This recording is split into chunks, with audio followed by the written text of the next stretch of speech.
अशोक मित्तल हमारे साथ हैं, एग्रीकल्चर मार्केट को लंबे समय से ट्रैक करते हैं। अशोक मित्तल, जो बड़े ऐलान पीएम की तरफ से किए गए हैं कि अब जो है 1/3 नुकसान पर भी मुआवजा दिया जाएगा, पहले 50% नुकसान पर मुआवजा दिया जाता था।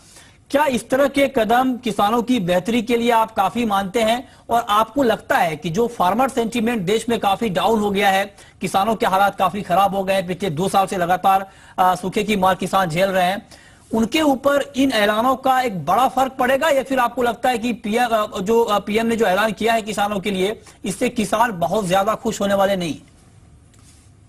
मृत्युंजय, देखिए मेरे ख्याल से 2-3 बातें हैं इसमें। एक ये कि जब किसान समस्या में है, जब उसको प्रॉब्लम है, तो क्या उसको हम समाधान दे सकते हैं, नहीं दे सकते हैं। तो उस एंगल से अगर हम देखें तो जब उसके पास कोई प्रॉब्लम है, अगर उसकी मान लीजिए एक थी फसल खराब हुई तो भी उसको मुआवजा मिलेगा, मुआवजे की रकम ज्यादा होगी, फसल बीमा योजना चालू हुई है, तो उस एंगल से मेरे ख्याल से डायरेक्शन तो सही है ही है, इसमें कोई संदेह वाली बात मेरे हिसाब से नहीं है। दूसरी बात यह है कि मान लीजिए प्रॉब्लम नहीं भी है और सब कुछ ठीक ठाक भी है, तो भी वो उसकी इनकम कैसे बढ़ेगी? उसकी इनकम कब बढ़ेगी? जब प्रोडक्शन बढ़ेगा, समझ लीजिए। प्रोडक्शन कैसे बढ़ेगा? क्योंकि जमीन लिमिटेड है, तो ईल्ड जो है पर हेक्टेयर ईल्ड वो बढ़नी जरूरी है, जिसके लिए मेरे ख्याल से काफी वैज्ञानिक संसाधनों की जरूरत पड़ेगी, मशीनरीज की जरूरत पड़ेगी, और जो क्वालिटी है जो हम यूज कर रहे हैं उसमें ऐसी क्वालिटीज यूज करनी पड़ेगी जहां पे अच्छे का तरीके से रिसर्च हो चुकी हो, ताकि किसान वही बीज बोए जिसकी क्वालिटी अच्छी हो और प्रोडक्शन उसका बढ़ सके। तो ये ऐसा नहीं है कि आप उनको पैसा दे देंगे तो समस्या का समाधान हो जाएगा, बल्कि उनको एनेबल करना पड़ेगा इस ढंग से कि एम्पावर करना पड़ेगा कि वो प्रोडक्शन ज्यादा करें और उस प्रोडक्शन की क्वालिटी अच्छी हो, वो ऐसी क्रॉप पैदा करें जिसमें उनको अच्छा मूल्य मिल सके, तभी वो सही तरीके से संपन्न हो सकेंगे। ठीक है, हाँ।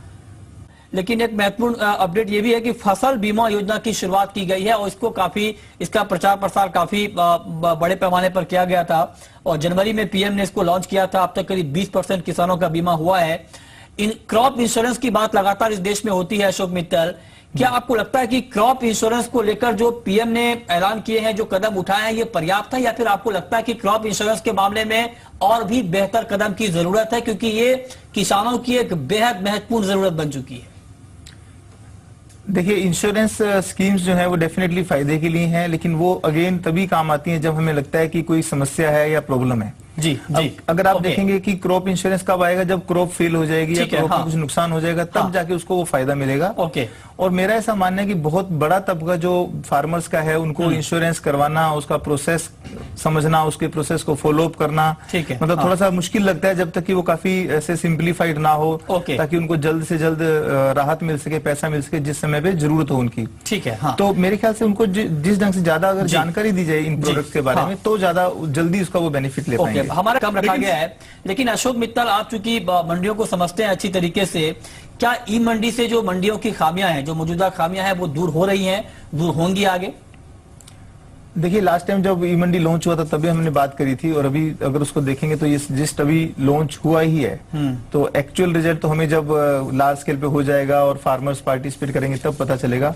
But I think as an concept ये एक अच्छा स्टेप है। क्यों अच्छा स्टेप है? कि जो फार्मर अभी एक जब मंडी में लेके जाता है तो एक या दो जो उसके पहले से प्री डिसाइडेड लोग हैं, उन्हीं को माल उसको बेचना पड़ता है, और उसके पास ऐसी कोई इन्फॉर्मेशन नहीं होती कि आज मंडी में भाव भी क्या है। तो वो जाएगा, ढेरी लगेगी और तब उसकी ऑक्शन होगी, तब उसको पता चलेगा कि ये भाव है। जबकि अगर आप मंडी देखेंगे तो मंडी जब ई मंडी होगी तो लोग अगर प्लेटफॉर्म पे रेट डिस्प्ले कर रहे हैं तो at least he will know what is the price. That itself is quite a good step.